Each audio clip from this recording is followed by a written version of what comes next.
Hello everyone. Today we shall be studying about cardiovascular diseases and their nutritional management. In this lecture, we shall be exploring about the general introduction and incidence of cardiovascular diseases, and we shall be focusing more on dyslipidemias and their nutritional management. So what are cardiovascular diseases?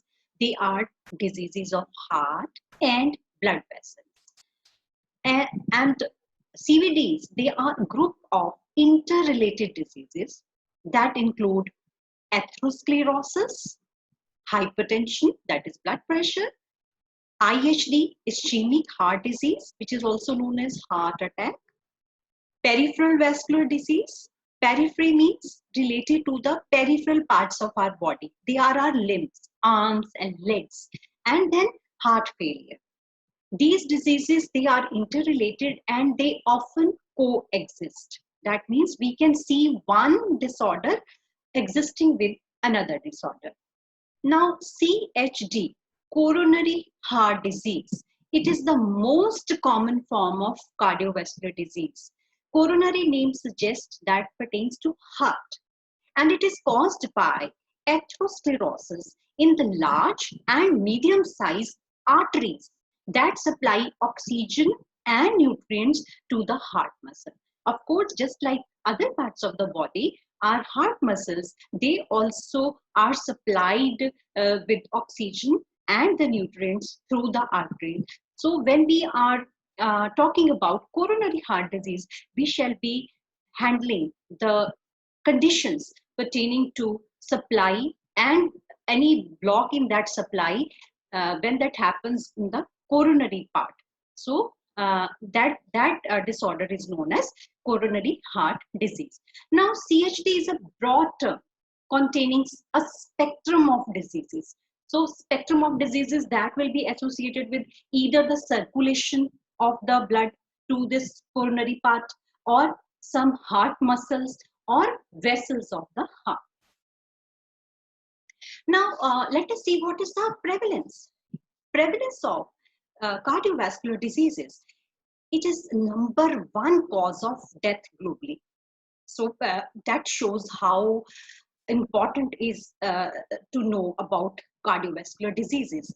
And according to World Health Organization, an estimated 17.9 million people, they died of cardiovascular diseases in 2016.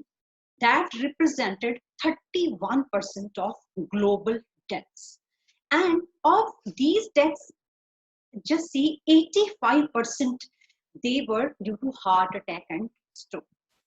So that means among the CVD, heart attack and stroke, they are the 85%, they are the major contributors to the deaths caused with CVDs.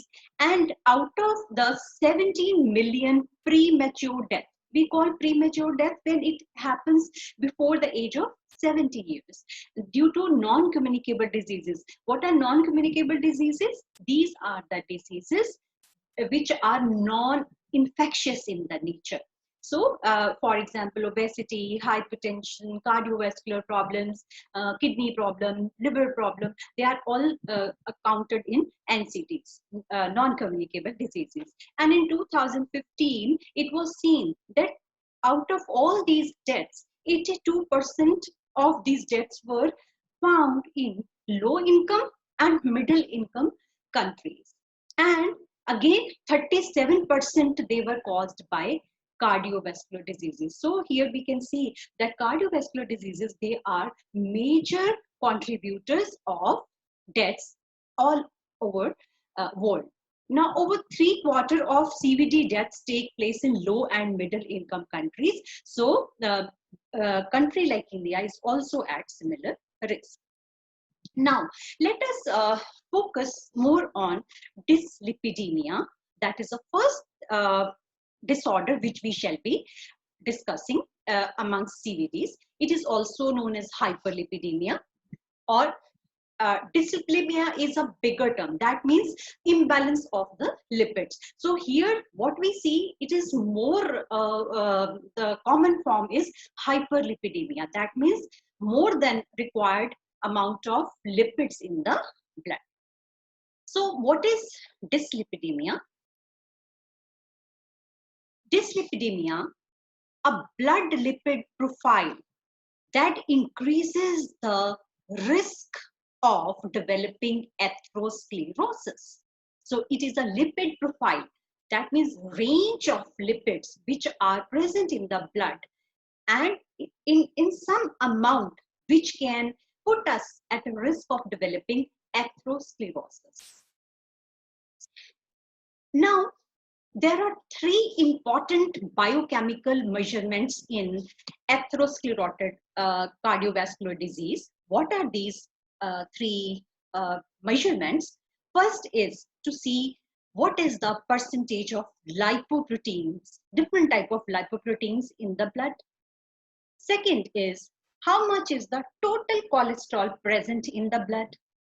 And thirdly, how much is the amount of triglycerides present in the blood. So these are the three important biochemical measurements which we take into consideration when we are talking about dyslipidemia and their contributory risk factor in developing cardiovascular diseases, especially atherosclerosis.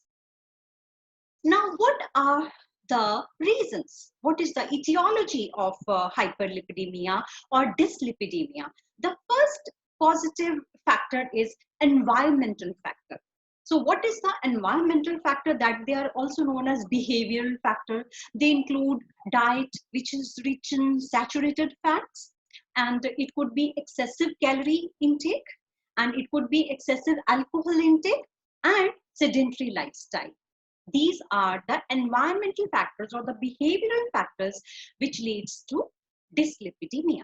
And then genetic factors. Genetic factors are basically the factors which are present in our genes. So such type of dyslipidemia, they travel in the families from parents to the next generation. And they this type of dyslipidemia or hyperlipidemia is also known as familial hyperlipidemia. And here we treat these type of hyperlipidemia with the help of dietary modification along with drug therapy. Then comes the third contributory factor which could lead to dyslipidemia, that is hyperlipidemia secondary to some other condition. So what are the other conditions? They are the disorders that actually upset our lipid metabolism. For example, if a person is having diabetes mellitus, or a person is having kidney disease, liver disease, hypothyroidism, or he's using drugs which are containing some specific diuretics, or the person is taking steroids, corticosteroids, or the person is taking oral contraceptives, all these things, they upset the lipid metabolism, and they can lead to hyperlipidemia. Now, before understanding the nutritional management, we have to understand what are the lipids of importance, why we need to focus more on the these different type of fats or lipids. So there are two important types of lipids or fats which are of interest. The first one is cholesterol and second one is triglycerides. In addition to this, we have phospholipids, which is also used in different parts of our body. So what are these lipoproteins made of? Let us see, we all know that the fats, they are insoluble in the blood, because the fat is not cannot be, it is insoluble in the watery medium. So that is why they are insoluble in the blood, and they need a ship to travel inside our body.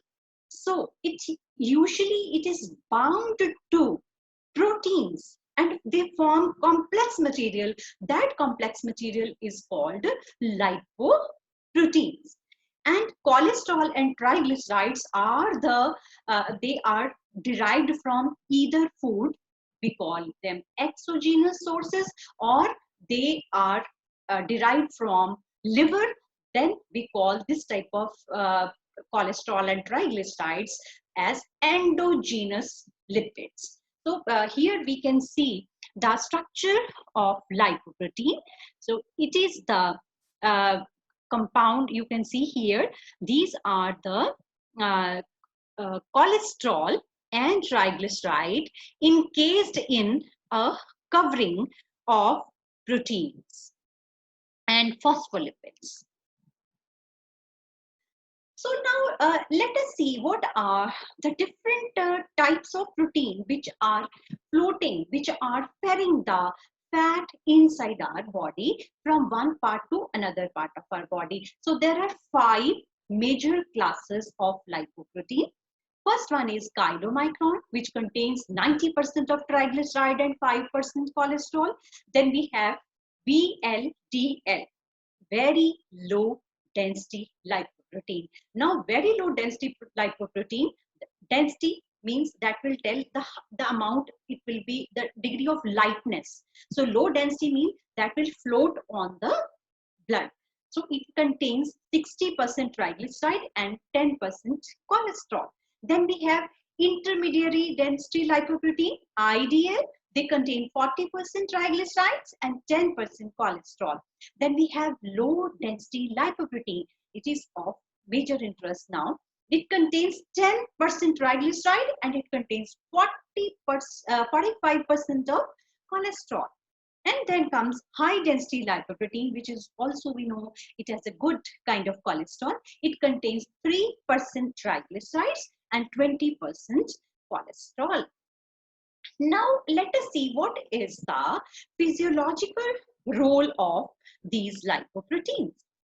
The main function of lipoprotein is transporting lipid to the cells for energy, for storage, or to be used as substances for the synthesis of other compounds such as prostaglandins, thromboxanes, and leukotrienes. These are the compounds which have specific role in uh, causing the constriction and dilation of our blood vessels. That means the shrinkage and relaxation of our blood vessels. They are the important factors, and our body uses lipid for a variety of things. For example, energy, we all know they are concentrated sources of energy, and we use the extra energy in the form of fat cells, and then we are using them to create these important substances too.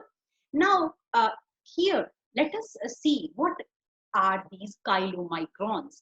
These chylomicrons are the largest particles, and they transport the dietary fat. That means the external source of fat or the exogenous source of fat, which is coming from our diet, and that is digested and absorbed through our intestines. They transport, these chylomicrons, they transport that dietary fat and cholesterol from small intestine to liver and periphery. They will take that fat to the liver and the other parts of the body. And once in the bloodstream, the triglycerides within the chylomicrons, they are hydrolyzed by lipoprotein lipase. LPL, lipoprotein lipase, is an enzyme which will dissolve these triglycerides from the chylomicrons, and it is when this is dissolved or hydrolyzed, it is used by the muscles and adipose tissue to carry out, either use them for energy or storage or production of some substances. Consumption of high fat meal, they produce more chylomicron, because if we are eating more fat, we'll be needing more amount of chylomicrons to ferry that fat inside our body. And then plasma studies they have done, they have shown then when a person is fasting, chylomicrons are normally absent because there is no fat which is to be taken to the liver and the other parts of the body. Now the second type is VLDL, very low density lipoprotein. They are again produced by the liver to transport endogenous triglyceride and cholesterol. Chylomicrons were the exogenous source carrying lipoproteins. Now VLDL are carrying the same thing, triglyceride and cholesterol, but they are they are the triglyceride and cholesterol which are produced by the liver. Now these large amount of buoyant VLDL particles, they are considered to be non-atherogenic. We do not consider them as a threat because this is the fat and triglyceride which our body has produced for its own functions. Now vegetarian and low fat diets, they increase the formation of large VLDL particles, larger VLDL particles which are non-atherogenic. Now let us see, there are some smaller VLDL particles, that is, we also call them remnants of VLDL particles. They are formed from triglyceride hydrolysis by lipoprotein lipase, just like it happened in the chylomicron case. Normally these remnants, they are also called IDL, intermediate lipoproteins, intermediate density lipoproteins. They are considered atherogenic. Why they are considered atherogenic? Because this type of these small VLDL particles, they are taken up by the receptors on the liver to be converted to LDL. They are, once they reach the liver, they are converted to for the another type of lipoprotein which we shall be studying. They are known as LDL, low density lipoprotein. Some of the smaller LDL particles, they stay in blood also, and once they get oxidized, then the problem starts.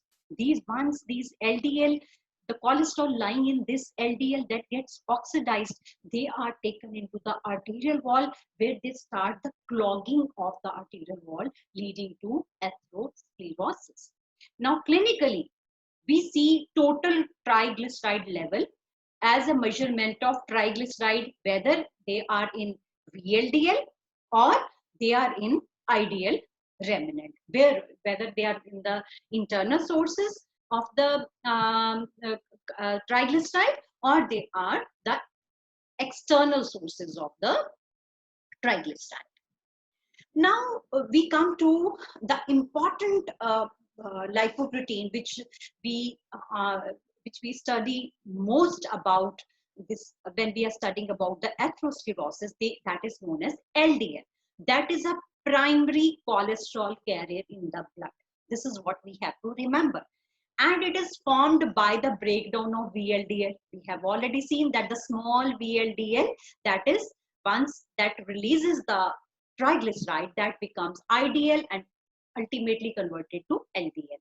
Now, lighter this density lipoprotein cholesterol, that is associated specifically with the atherosclerosis.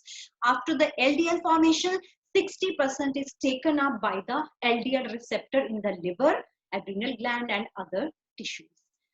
And that we shall be discussing in length again. Now, the next type, that is of the lipoprotein, that is also known as good type of cholesterol, that is known as high density lipoprotein or HDL. Now these particles, they contain more protein. High density lipoprotein, more the density, that means more the amount of protein in that lipoprotein. The higher the amount of fat, the lighter that lipoprotein will be. So again, that indicates that high density lipoprotein, they contain more protein than any other lipoprotein, which accounts for their metabolic role as a reservoir of apolyproteins that direct lipid metabolism. That means they are going to metabolize the lipid. They'll be pushing the fat for the metabolism, and they contains anti-inflammatory, antioxidant protein that also helps to remove cholesterol from the arterial wall to the liver for excretion or repackaging into other forms of lipoprotein. This process prevents the buildup of oxidation of cholesterol in the arteries, because once the cholesterol gets oxidized, it will start depositing in the walls of the heart vessels. The lower the ratio, the lower the cardiovascular risk. Now, let us study about triglycerides. What are these triglycerides? They are the most common type of fats in body that they store excess energy. We all know triglycerides, they are made up of one molecule of glyceride along with three fatty acid attached to it. So it is the most common type of fat. Triglyceride-rich lipoproteins, they include chylomicrons, VLDL, and any remnants. We have discussed that also. And they are known to be atherogenic because they activate platelets. Now, what are these platelets? They will cause the stickiness in the blood. And the coagulation cascade and clot formation. They promote all these activities. All these contain everything. They contain ApoB lipoprotein, which is considered a atherogenic lipoprotein. Then a high triglyceride with low HDL or high LDL cholesterol, they are linked to fatty buildup in the artery wall. Because when we have low HDL, there will not be sufficient amount of lipoprotein available to take the extra cholesterol out of the arteries and use them for the excretion purpose or for the formation of some other lipoprotein, for the cycle of cholesterol that gets disturbed. When the LDL cholesterol is more the stickiness, more the chances of getting oxidized, more the chances of getting attached to the walls of the vessel and causing atherosclerosis.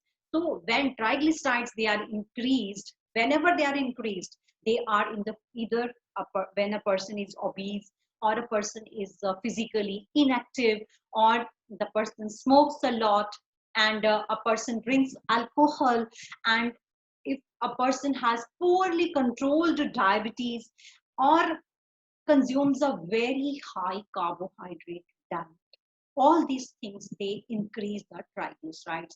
Now, how do we see whether the person has how much amount in the blood?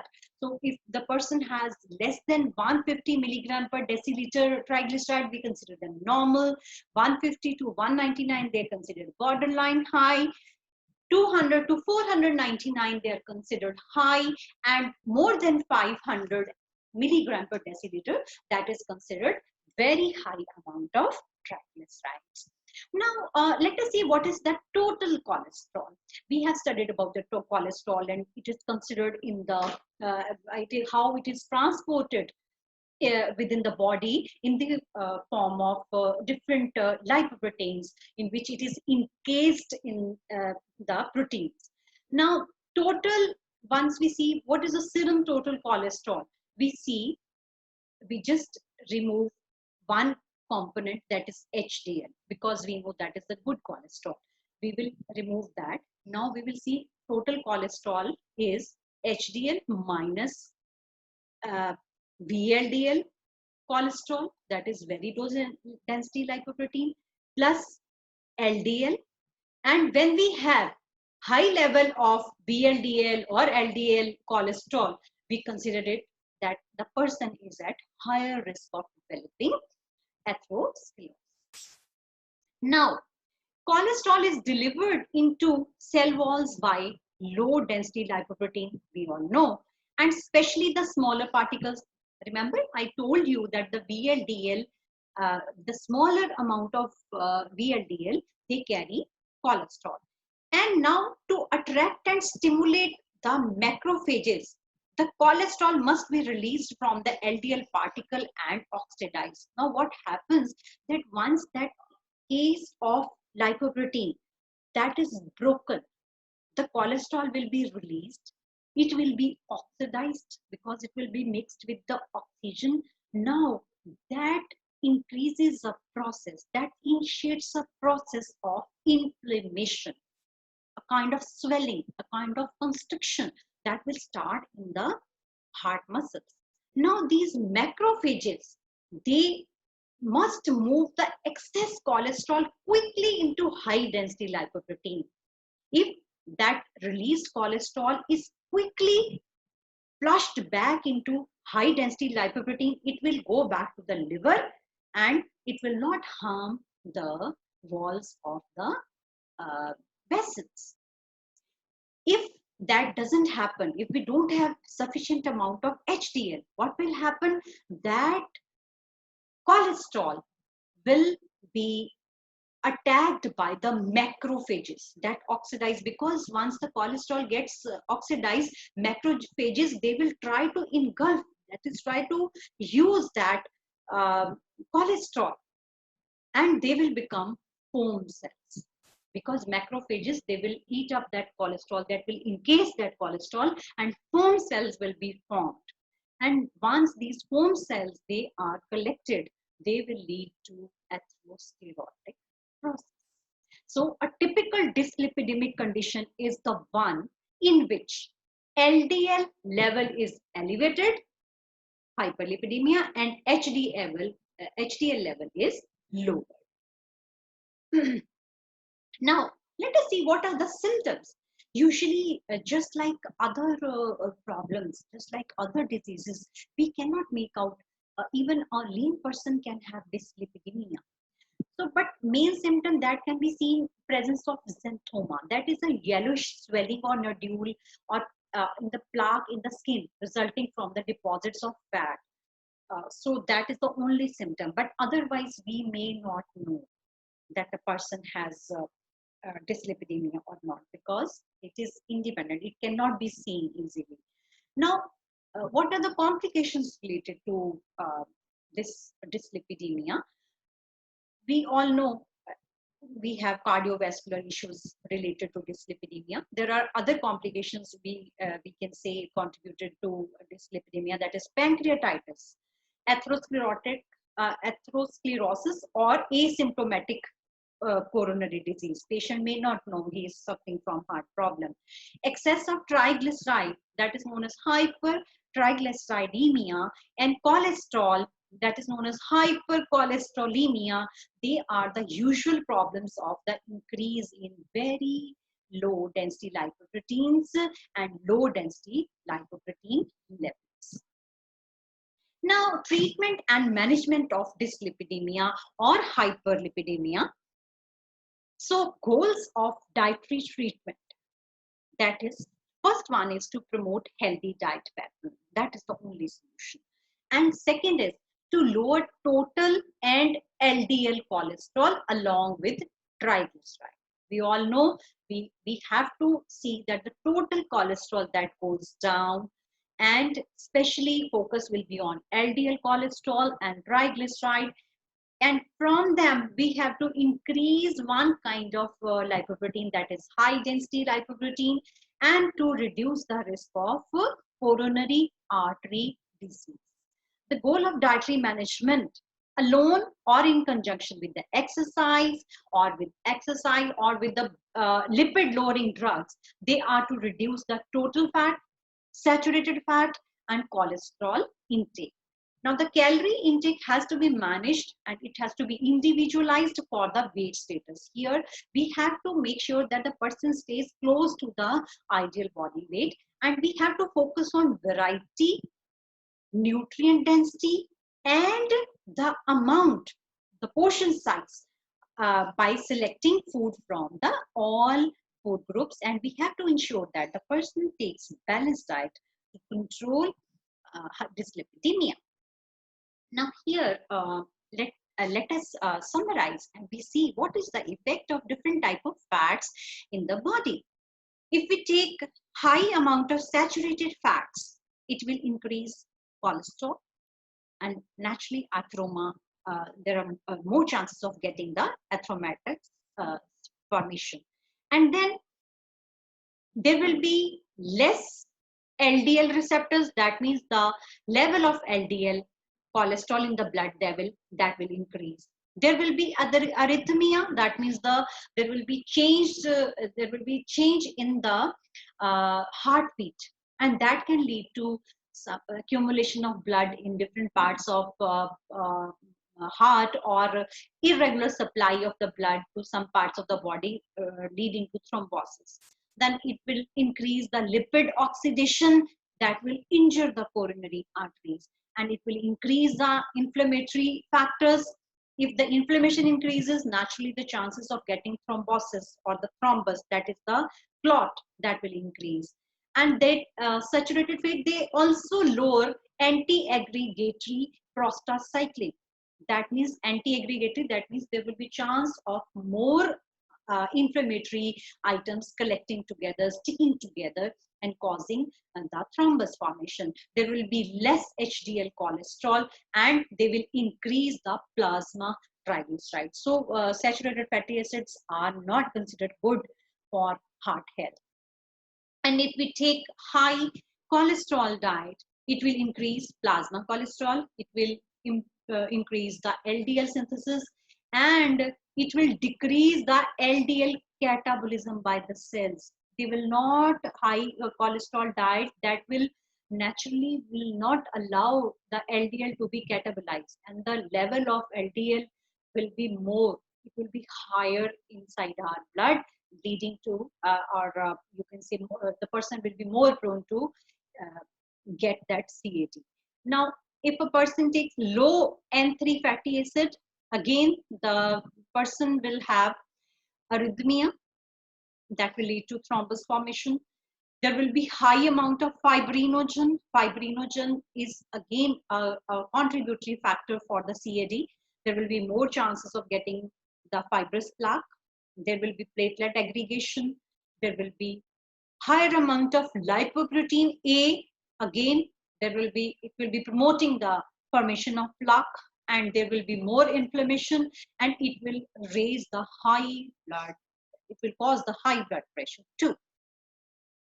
Now, the dietary management, how to manage this condition, that energy should be provided from the fat.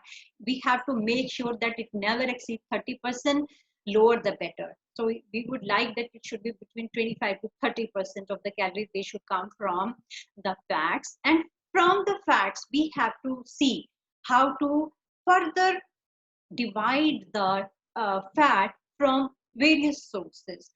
So the upper limit of fat from the external sources should not exceed 4 to 5 teaspoons per day, lower the better.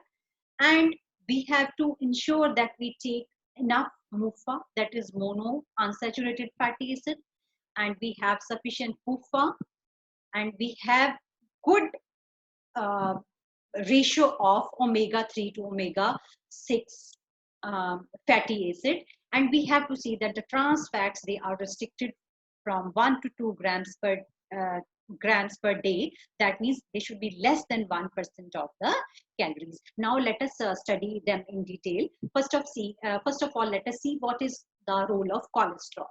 Increased cholesterol we have seen in the blood, that is known as hypercholesterolemia, which leads to atherosclerosis. We all know, we have heard a lot about cholesterol.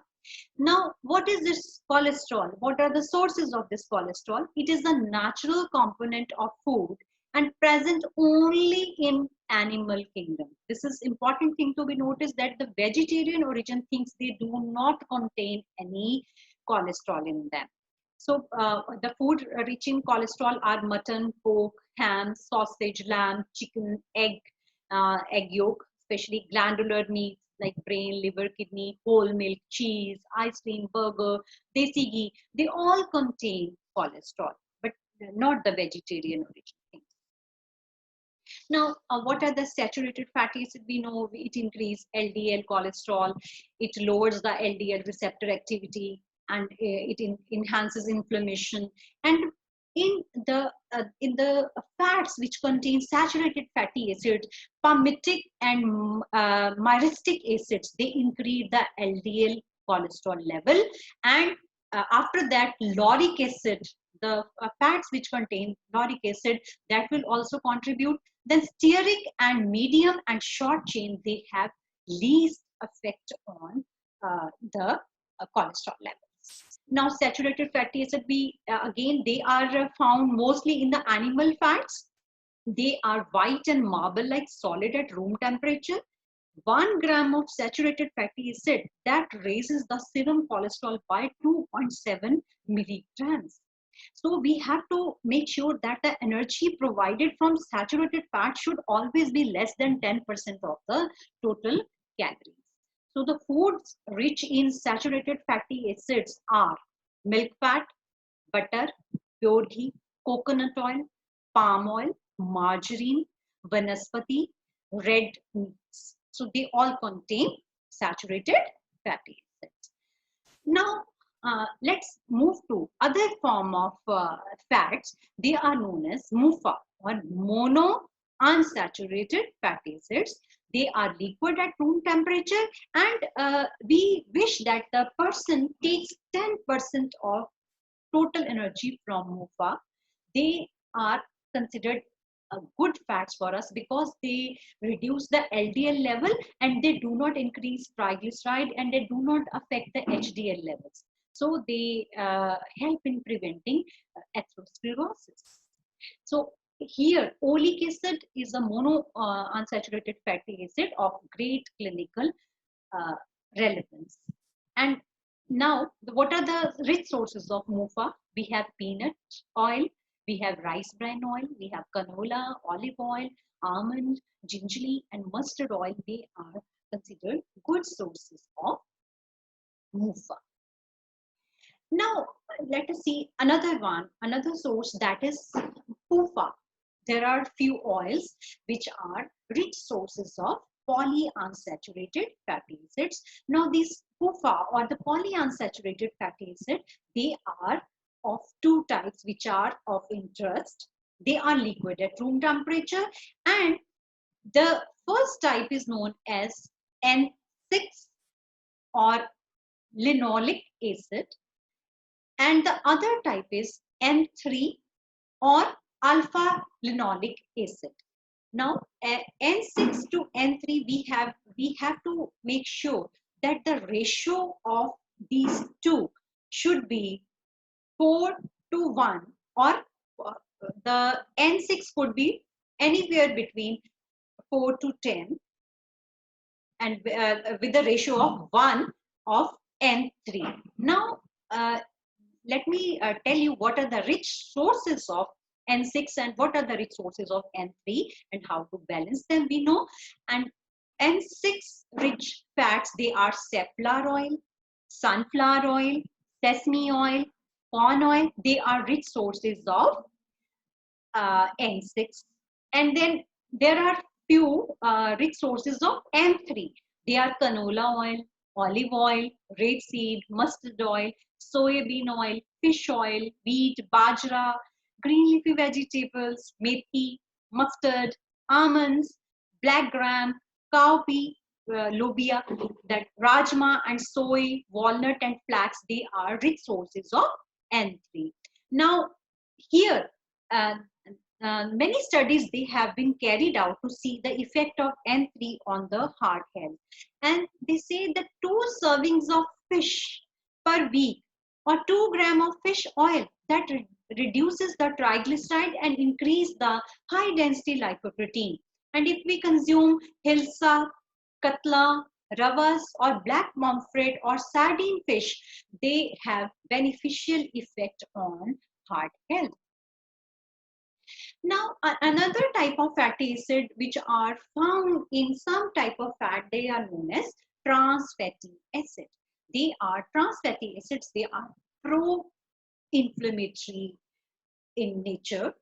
That means they will enhance the inflammation once they are consumed, and they raise LDL cholesterol level also, they lower HDL level cholesterol also, they raise lipoprotein A level also. Their sources are meat and dairy, because they are produced in the guts of the ruminants. They are the grass eating family. So when we consume that milk or we consume that the meat, we will be taking that trans fatty acids from them also. And then hydrogenated fats, and they are the major carrier of trans fatty acids, because that changes its natural cis form to trans form. When we do the hydrogenation process, for example, of making vanaspati ghee, from the other vegetable oil, that will change the fatty acid from cis form to trans form, and that trans form is considered as to be as atherogenic. Now there is a concept of blended oils. So now what are these blended oils? Now now we have seen we get different type of fatty acid from different type of fats. We get saturated fatty acid, we get monounsaturated fatty acid, we get polyunsaturated fatty acids, and in polyunsaturated fatty acids we use N6 or N3 form. So when we get large amount of fatty acids from different sources, we can combine the goodness of two kinds of oils to get a good or heart friendly oil. And if we use more than one type of oil, that provides additional advantage. It may give us some antioxidant action also, and it will balance the different type of fatty acids. Now that there are few recommended combinations, and here, for example, we have high alpha linoleic acid. Some oils. So, for example, there is a recommendation of groundnut oil with the mustard oil in the ratio of 3:1. Then we can have groundnut oil with the canola oil with 2:1 ratio, and then groundnut oil with this sunflower oil, that is 2:1. So like that we have some ratio, and then there are three types of oil which are mixed. For example, safflower oil, the safflower oil with the palmolive oil with the mustard oil is in the ratio of 1:1:1. And similarly we have high linoleic acid fats which are balanced with the help of one helping one and another, that is safflower oil with the palmolive oil in different ratios. And now this is a combination, what is the effect of each type of innovators. It has been summarized what is the effect of fatty acid on the atherosclerosis. Here we see saturated fatty acids, they have very bad effect. They increase cholesterol, they decrease high density lipoprotein, they increase triglyceride, they increase platelet aggregation. Now oleic acid, that lowers the blood cholesterol, and it does not affect HDL, that doesn't affect triglyceride, that doesn't affect platelet aggregation. So it is oleic is a good type of fat. And then we have N6 fatty acid, which lowers the blood cholesterol, that lowers the HDL cholesterol also. So that is a point to be taken into consideration, and it will not affect the triglyceride, it will lower the platelet aggregation. And then we have N3 oils, which will lower the blood cholesterol, it will not affect the HDL, it will lower the triglyceride, and it will lower the platelet aggregation too. So in a way, oleic acid and N3, they are good combinations. Now, this was about the fats. Now let us see what are the interventions which we need to focus on for the carbohydrate and the fiber. Monosaccharide, they get absorbed the fastest, and polysaccharide, they are absorbed the slowest, depending upon the amount of fiber they contain. Fiber is beneficial for cardiovascular disease and is found as water insoluble or soluble type. Soluble fibers, they are like pectin, gums, mucilages, and they have shown reduction in cholesterol levels. And we have examples like lentils, we call dal, and then legumes, sabut dale. Then we have oats, we have fruits and vegetables, which are the sources of soluble fiber. And then the second type is insoluble fiber, that is also known as roughage. That is the chewy outer skin or fiber of the seeds or fruits or vegetables or grains. They are required for the good digestive health. They help in preventing constipation, and they are maintaining the gut integrity too. Now, intake of 25 to 40 grams of soluble fibers, it has proven to be beneficial. Now, here 5 and more the servings of fruits and vegetable, and 6 or more servings of whole grain, they can help us in achieving the RDA of fiber.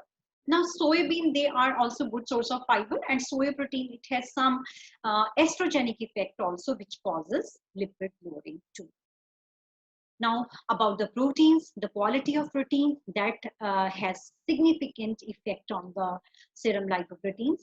Plant origin proteins, they should be preferred over the animal origin protein, because the animal origin proteins, they are usually rich source of dietary fat also. And if we contain if we take the proteins from the vegetarian origin, they will be containing fiber also, and they will have less amount of saturated fat, and they do not contain cholesterol. Now, coming to alcohol, because maximum people with dyslipidemia, they just want to know that how much alcohol can be taken. So the answer is they should take alcohol in moderation, and high intake can cause cardiomyopathy, it can cause hypertension, it can cause liver or psychological issues. And it is important here to be emphasized that a person who does not drink should not initiate at all, because of other factors associated with the drinking. For those who drink 30 to 60 ml, that means two pegs a day. So two drinks a day that can be taken, and one serving for female should be allowed. One drink is equal to 150 ml of wine, 360 ml of beer, 40 ml of 80 proof liquor. Now, antioxidants, they are very important, and all vitamins and other minerals, they are to be taken as per the RDA. And if the person takes a healthy diet or a balanced diet, he can get these antioxidants very easily from the existing diet. There's no need to take supplements for that. For the caffeine, if the person is fond of taking coffee, we can have 2 cups of 200 ml per day, or 400 milligram per day of caffeine is allowed. Now, for weight control, we all know that overweight, that increases the chances of getting dyslipidemia. So the person who is overweight is at high risk of hypertension, type 2 diabetes, and dyslipidemia. And if the person has excess visceral fat, that means the person has more fat around his belly region, the person has high CVD risk, or insulin resistance, or prothrombic and pro-inflammatory, then he has more triglyceride, total cholesterol, LDLC will be more, small dense LDLC or apolyprotein B, and that person is also at risk of having low amount of high density lipoprotein. So you can say it is just the inversion of what we do not want uh, to be in our blood profile. So International Diabetes Federation, IDF, they have recommended that the waist circumference cutoff is 94 centimeter for men and 80 centimeter for women. And they recommend that the exercise is very important to maintain the weight, increase the HDL, and decrease LDL. Now, coming to the sodium and potassium. Again, sodium and potassium also has an important role when it comes to dyslipidemia. High sodium, if the person is having high sodium, the person is at risk of getting hypertension, and naturally the person will become more prone to heart disease, attack, and stroke. And then if a person is able to take high potassium, then it is considered good, because that can counteract the high sodium level. So if the person is taking more sodium and has less potassium in his body, this will increase the risk of heart disease and death. Now, what is the recommendation? That is 2300 milligrams of sodium or high potassium, that will lower the risk. Now, what is that 2300 milligram of sodium? That comes out to be a 1 teaspoon or 6 gram of salt per day. And if the person can reduce it to around 4 grams, that improves his heart health better. So less than 1500 milligram per day, that will lower the risk further. Now, coming to tobacco, that is an important risk factor. So, especially, so it's a big no-no. And for secondary smokers, passive smokers, that is even more harmful. So that is why passive smoking is also to be avoided. And the exercise and physical activity, we all know it has beneficial effect for weight management, for better lipid management. So 150 minutes of moderate intensity aerobic activity per week is what we aim for. And then behavioral counseling, that means including the good food along with exercise and right choice, including the portion size and balancing the different amount of fat.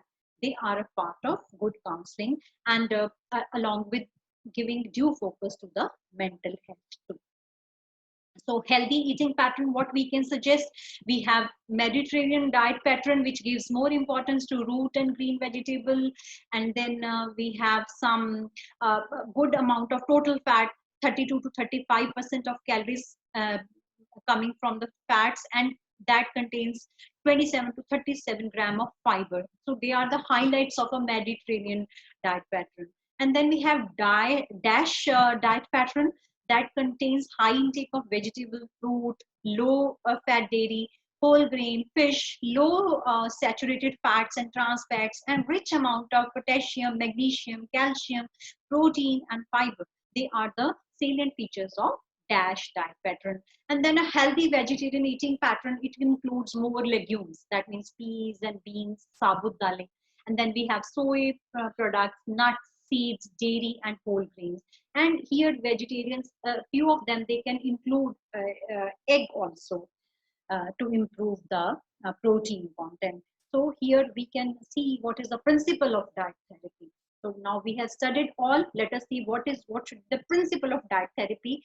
Here we can sum up. It is low calorie, low saturated fatty acids, low trans fat, low cholesterol, and high PUFA, high amount of polyunsaturated fatty acid with omega 6 to omega 3 with the specific ratio. That is 4 to 10 parts is omega 6 and 1 part is omega 3. Low carbohydrate to see that the triglycerides, they do not increase, and normal protein, mineral, and vitamins, they are suggested. High fiber diet with increased amount of antioxidants is recommended. So these are few lipid parameters which are suggested for low risk people, or moderate risk, or high risk, or extreme risk people with the varying amount of fats in their bloods. They are suggested the target or the goal accordingly. So we shall be continuing the other type of heart problems in the coming lecture. So this finishes this lecture.